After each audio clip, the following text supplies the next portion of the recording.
Today we will explain consumer's equilibrium in case of one commodity in the cardinal approach. First you have to know the statement. A utility maximizing consumer will be in equilibrium when he or she purchases that much quantity of the commodity where the marginal utility of the commodity equals its price. Marginal utility of the commodity equals its price. You know what is marginal utility? Okay. Now every law has assumptions. So what are the assumptions over here? First assumption, it is assumed that the consumer is rational. Consumer is rational.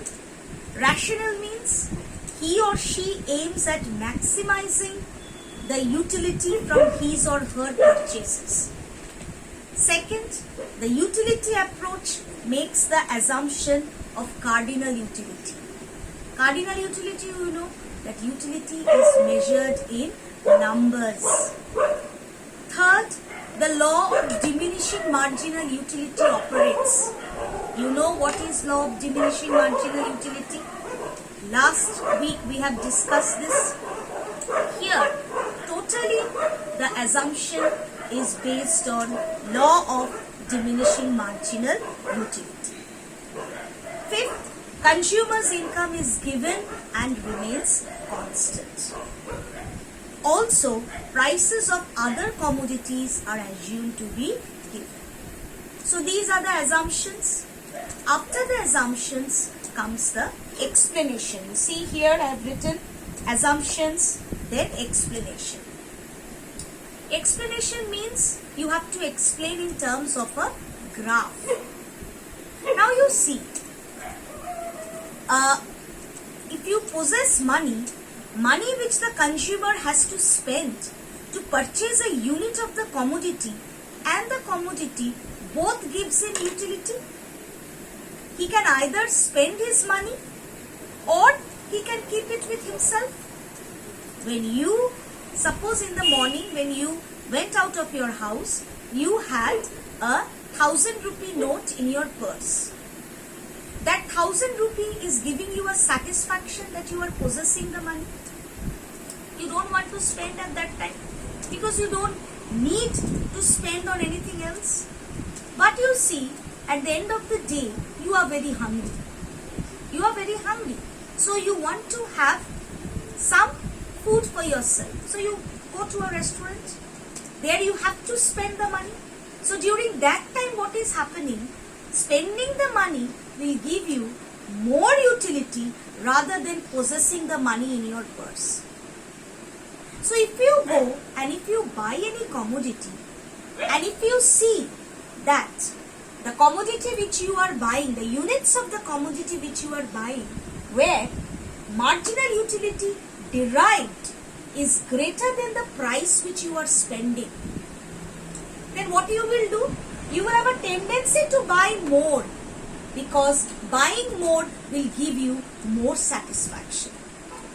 Similarly, if you see that buying some units of the commodity is giving you less marginal utility than the price which you are spending, then what you will do? You will have a tendency to buy less, because if you buy less, then only you will be gaining utility. But you see, when marginal utility is equal to price, neither you will be gaining anything by buying more, nor you will be losing anything by buying less. So there, you don't have a tendency to buy either more or less. That is why this is known as the equilibrium. So the equilibrium condition is NUX is equal to PX. As stated in the statement, that is, the marginal utility of the commodity equals the price. Now come to the diagram. You see the diagram over here, the x-axis and the y-axis. X-axis we are measuring quantity, and here we are measuring marginal utility and price of the commodity. I told you that the assumption is based on the law of diminishing marginal utility. So you see the marginal utility curve is downward sloping. It is diminishing. And price is this P line. Price is constant. Price is this P line. Okay. The equilibrium is at E, where MUX is equal to PX. That is, marginal utility derived from the commodity X is equal to the price of the commodity X. Now, why this is the equilibrium? Suppose you see the consumer is buying OQ 1 units of the commodity. OQ 1 units of the commodity. Here what will happen? Here you see MUX is greater than PX. You see from the graph, marginal utility is greater than the price. So what the consumer will have? The consumer will gain more utility if he buys more. That is why I am putting an arrow over here. If he buys more, he will gain more utility. Isn't it? Similarly, you see the quantity OQ2. If the consumer purchases this quantity OQ2, here you see marginal utility is less than the price which he is spending. You see the price line is here. Marginal utility curve is over here. So marginal utility is less than the price which he is spending. So he will gain more utility if he decreases his purchases. So you see, I am putting the arrow this side, decreasing his purchases. But you see, at this point, he will neither have a tendency to increase his purchase nor have a tendency to decrease his purchase. So this will be the consumer's equilibrium. Now you see, if the question comes in 6 marks, first you have to write the statement. Maybe for the statement there will be 1 mark. Then the assumption, another 1 mark. Then the explanation with the graph. Graph may be 1.5 to 2 marks, explanation another 2 marks. So this is your full 6 marks answer. Now you see, this law can also be represented by means of a schedule.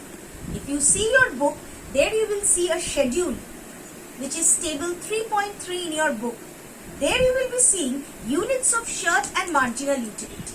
When the unit of shirt is 1, marginal utility is 700, 2, 650, 3, 600, 4, 500, 5, 350. And there you will see the price is rupees 600. When the price is rupees 600, the equilibrium is at 3 units of shirt. Why? Because when he is buying the first unit and the second unit, his marginal utility was more. And similarly, when he was buying the fourth and the fifth unit, his marginal utility was less than the price which he is spending. So, the third unit purchase will give him the maximum utility. That is, MUX is equal to PX. Your question can also come in the form of a table, and you will be asked to plot a graph based on the table showing the